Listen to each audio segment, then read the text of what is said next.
దేవునికి మహిమ కలుగును గాక. హల్లెలూయా. దేవునికి మహిమ కలుగును గాక. హల్లెలూయా. మంచిది. చేరువచ్చిన మీ అందరికీ మన ప్రభువైన యేసుక్రీస్తు నామములో మీ అందరికీ వందనాలు. ఈ యొక్క మండలకాలపు దినాలు 18వ దినం 2026 సంవత్సరం మార్చి 10వ తారీఖు. ఈ రాత్రి దేవుడు ఇంతవరకు పాటల ద్వారా ఆయన నామాన్ని కనపరిచున్నాం. ఈ సమయంలో కొద్ది నిమిషాలు దేవుని మాటల ద్వారా మనము విన్నాము, చూద్దాము. లూకాసు సువార్త 22వ అధ్యాయం 39వ వచనం నుంచి కొన్ని మాటలు మనం చదువుకుందాం. చదువమ్మా. లూకాసు సువార్త 22వ అధ్యాయము 39వ వచనం.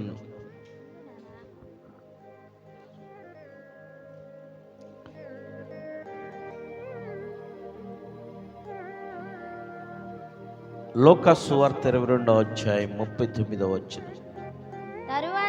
తరువాత ఆయన బయలుదేరి తన వాడుక చొప్పున ఒలీవల కొండకు వెళ్ళగా శిష్యులను ఆయన వెంట వెళ్ళిరి. చాలు, చిన్న ప్రార్థన చేసుకున్నాం, తర్వాత చదువుకుందాం. ప్రేమ కలిగిన తండ్రి, చిమ్మగల యేసయ్యా, జీవాధిపతి అంత నీకు వందనాలు. ఈ సమయంలో ప్రార్థిస్తూ ఉన్నాం అయ్యా. ఇదిగో వాక్యము నమ్మదగినది, వాక్యము కృపాంగీకరమైనది ప్రభా. నీ మాటల ద్వారా ప్రభా కొద్ది నిమిషాలు మేము ధ్యానం చేయబోతున్నాం. నీ సిలువ ధ్యానాల్లో ప్రభనై నీ మాటలు మేము అయ్యా వినబోచుండగా నువ్వు మాతో, నాతో, మా అందరితో నువ్వు మాట్లాడమని యేసు నామములో అడిగి వేడుకుంటున్నాము తండ్రి, ఆమేన్. మంచిది. మరొకసారి చదువమ్మా, మరొకసారి చదువు. తర్వాత ఆయన బయలుదేరి తన వాడుక చొప్పున ఒలీవల కొండకు వెళ్ళగా శిష్యులను ఆయన వెంట వెళ్ళిరి. ఆ చోట చేరి ఆయన వారితో మీరు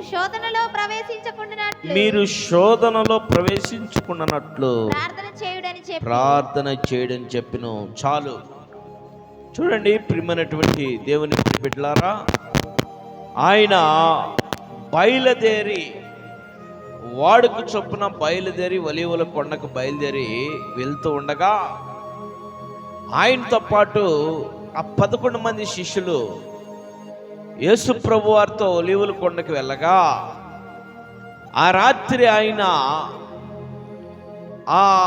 చూడండి దేవునితో బహుగా దుఃఖాక్రాంతుడుగా ప్రార్థన చేయటానికి వెళ్ళినప్పుడు ఆ శిష్యులందరూ కూడా ఆ ఒలీవల కొండకి యేసుతో కూడా వెళ్ళారు. శిష్యులు యేసుతో ప్రతి చోట వెళ్తూనే ఉన్నారు. ఇక్కడ కూడా కానా అనే వివాహానికి వెళ్ళారు, లాజర్ని బ్రతికించడానికి వెళ్ళారు, దెయ్యాలను వెళ్ళగొట్టడానికి వెళ్ళారు, అనేక కార్యాలు చేయటానికి వెళ్ళినప్పుడు శిష్యులందరూ కూడా యేసుతోనే ఉన్నారు. ఎక్కడ కూడా ఒలీవ కొండలకి వెళ్ళి ఆయనతో అక్కడ గడపాలని, ప్రార్థనలో ఉండాలని వెళ్ళినప్పుడు పిల్లరా చూస్తే యేసు ఆయన వీళ్ళతో ఏం చెప్పాడంటే, మీరు శోధనలో ప్రవేశింపకుండానట్లు మీరు ఏం చేయాలా? ప్రార్థన చేయాలా? మీరు శోధనలో ప్రవేశింపకుండానట్లు ప్రార్థన చేయటానికి మెలకువగా ఉండి ప్రార్థన చేయడి అని చెప్పి ఆయన కొంత దూరం వెళ్ళి మోకాళ్ళ మీద ఉండి ప్రార్థన చేస్తున్నటువంటి సమయం అది. అయితే ఈ శిష్యులకు చెప్పిన మాట ఏంటంటే, మీరు శోధనలో ప్రవేశింపకుండానట్లు మెలకువగా ఉండి ప్రార్థన చేయమన్నాడు. చెప్పు హల్లెలూయా. శిష్యులతో చెప్పిన మాట ఏంటంటే, మీరు శోధనలో ప్రవేశింపుకున్నట్లు మెలకు కలిగి ప్రార్థన చేయాలి. శోధనలో పడకుండా ఉండాలంటే నువ్వు మెలకువగా ఉండాలా. నీకు శోధనలు వస్తాయి అనేది ముందుగానే నీకు తెలిసిపోయింది. ఇంటో నీకు జరిగిద్ది.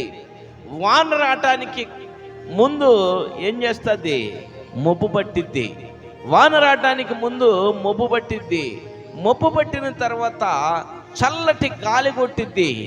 ఈ గాలి కొట్టేటప్పుడు నీకు అర్థమైపోవాలా, పైన చూసి అబ్బో మబ్బు పట్టిందే, వాన పడపోతుంది, ఆరేసుకున్న గుడ్లు ఇమ్మీడియట్గా తీసుకోవాలా అని నీకు ఒక తలంపు రావాలా.